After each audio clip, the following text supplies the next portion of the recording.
as you mentioned, the children should not be taught yoga or the inner science when they are kids. So when do we actually start the process of thinking pure and not letting the impure thoughts into you? Where did you get this pure thought and impure thought business? Not me.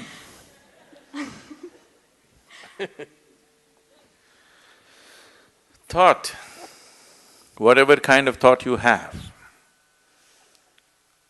whatever thought you generate on your mind is only coming from the data that has already been fed into you, isn't it so? You can use it, permutations and combinations of it and produce million varieties, but essentially thought is coming from the data that has already been fed into you. If you go about sifting in the mind, what is pure thought, what is impure thought, oh, you will go.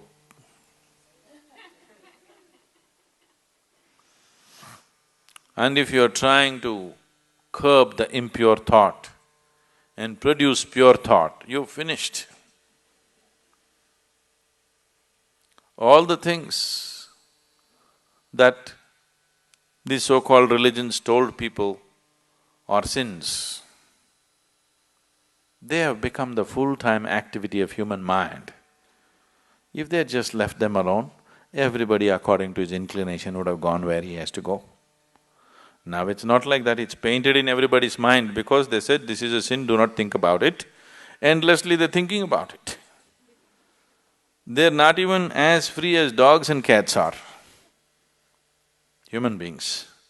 Simply because somebody put this idea that there's something pure and impure.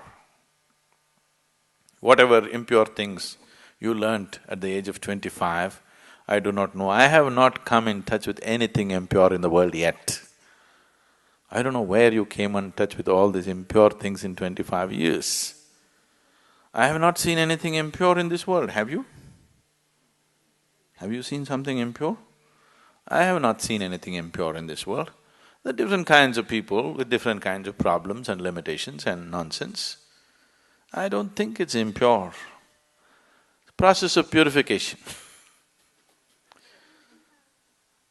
In different stages of purity, I see people. And first of all, this idea of pure and impure is a very sick idea. There's just life around you. There's only life around you. If you're labeling certain aspects of life as pure and certain aspects of life as impure, there is a serious problem.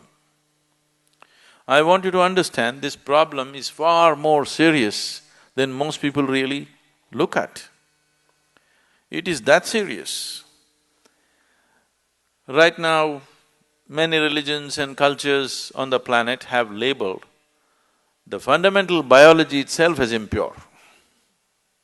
Yes? Yes or no?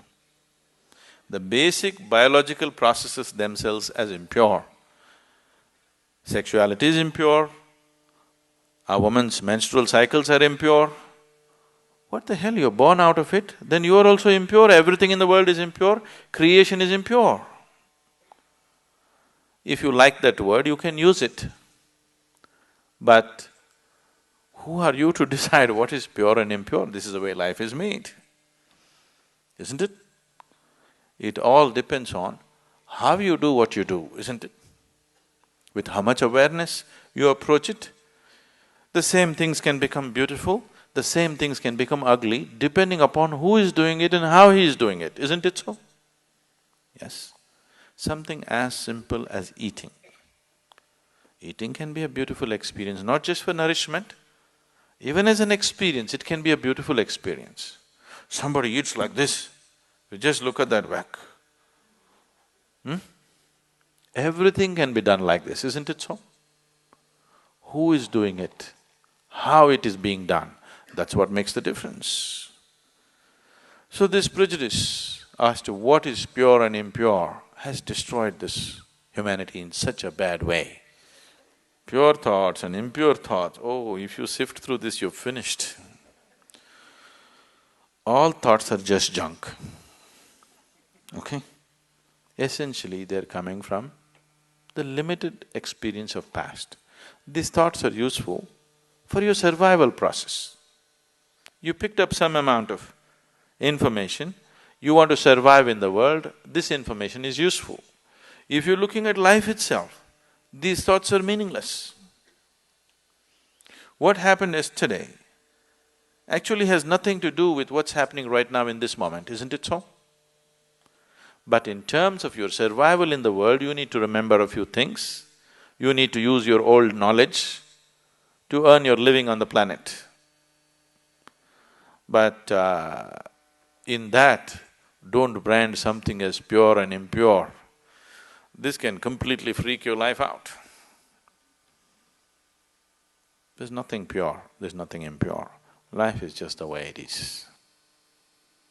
It's for you to make it wonderful or make it ugly. Every aspect of your life. Yes? Every aspect of your life. You can either make it beautiful or you can make it ugly. If you're aware, you will make it beautiful. If you're doing things compulsively, you will make it ugly. Anything in your life, if you do it compulsively, it becomes ugly, isn't it so? If you do it consciously, it can be made beautiful, everything. From the smallest thing to the biggest thing, everything can be made beautiful if you do it consciously.